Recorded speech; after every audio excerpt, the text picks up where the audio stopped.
Hello, everybody. At this time, we are talking about a credit policy. An organization that advances credit and lends to others must consistently ensure that new business aligns with its credit risk tolerance. Similarly, it must effectively collect debts to limit credit losses and safeguard its assets. A credit policy is the complete guidelines and processes for executing this corporate credit strategy. Credit risk analysis assesses the effectiveness of a company's policy and balances various interests. For example, sales goods and customers' demand to achieve its goals. Policies are uniquely tailored to the organization's specific needs, from small businesses selling to customers on credit to large financial institutions lending directly to corporations. And then we move to factors to consider before writing your credit policy. The first factor, the current economic climate. Make sure to adapt your credit policy for current economic conditions.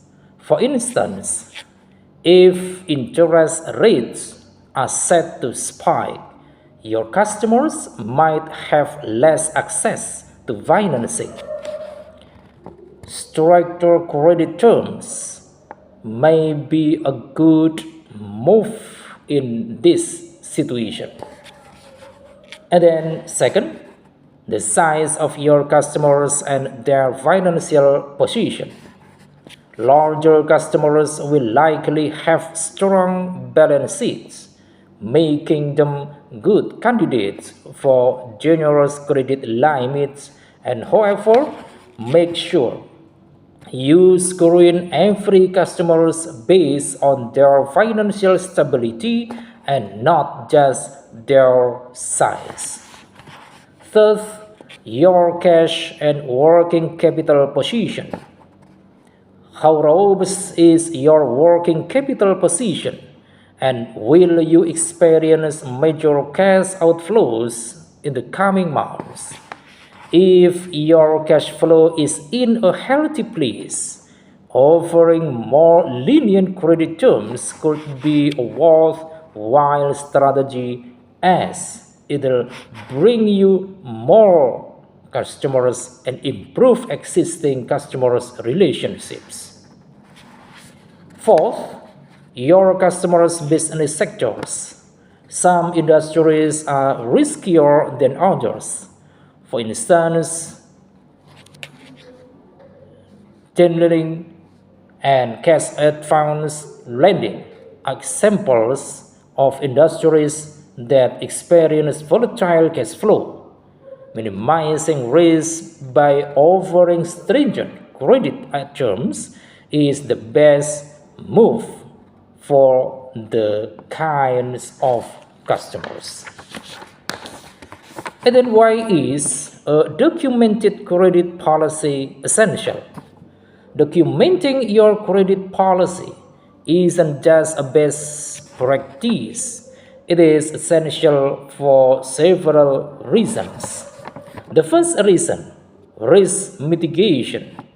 A clear policy helps identify and control credit risk, minimizing exposure to bad debts. Second, operational efficiency. A documented policy streamlines processes, saving time and resources in decision making and dispute resolution. Third, consistency. Standardized guidelines ensure uniformity across teams and branches, fostering fairness and reliability in credit decisions.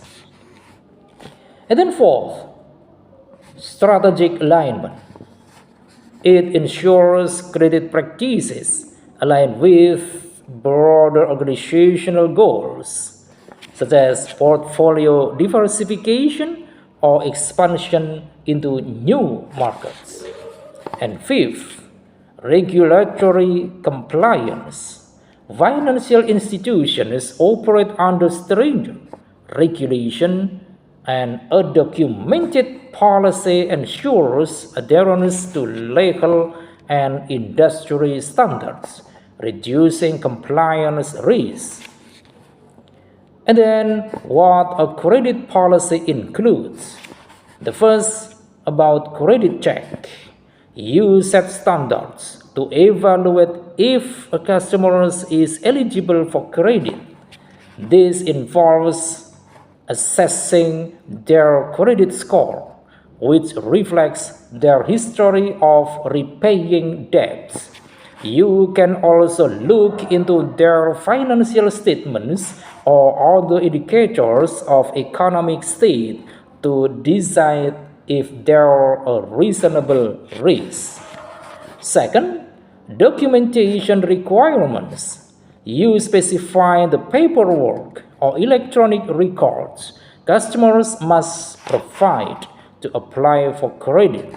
This could include financial statement, references, or other documents that prove their ability to repay. And then third, credit approval. You determine the maximum amount of credit you will extend to customers. This limit is based on their creditworthiness and your assessment of how much risk you can take on. New or unproven customers usually start with lower limits, which can be adjusted. And then fourth, credit risk management. Your policy should include a method for regularly reviewing the credit risk of your customers. This involves monitoring their payment performance and adjusting their credit limits as necessary. It helps you catch potential problems early and adjust your risk exposure. And then fifth, terms of sale. This part outlines the conditions under which you sell goods or services on credit to sell. It includes payment deadlines such as net terms, interest rates for late payments, and early payment discount. These forms ensures both you and your customers know what is expected. And then we move to types of credit policy. The first type, liberal or lenient credit policy. According to this, businesses and companies try to be liberal or put very few restrictions on credit terms. As a result, there is an increase in sales and it attracts new customers. However, a lenient credit policy can lead to bad debts and liquidity issues. Second, restrictive or tight policy. Here, the terms are very strict for any client or customers. As a result, firms are very selective in extending credit terms and duration. However, it can lead to a loss of customers and consistent cash flow for the firm. And then how to assess your current credit policy. Before creating a new credit policy, it is important to assess the strengths and weaknesses of your existing policy. This step will help you identify areas for improvement and develop a more effective credit policy. To assess your current credit policy, start by gathering data on past credit transactions. Look for patterns in customers' behavior, such as late payments, defaults, or disputes. This data will help you understand where your current policy is falling short and where you need to make changes. Next, conduct a risk analysis of your customers. Consider factors such as their credit history, payment behavior, and financial stability. This analysis will help you determine which customers are high risk and which ones are low risk, and adjust your credit policy accordingly. I think it is enough. Thanks for watching.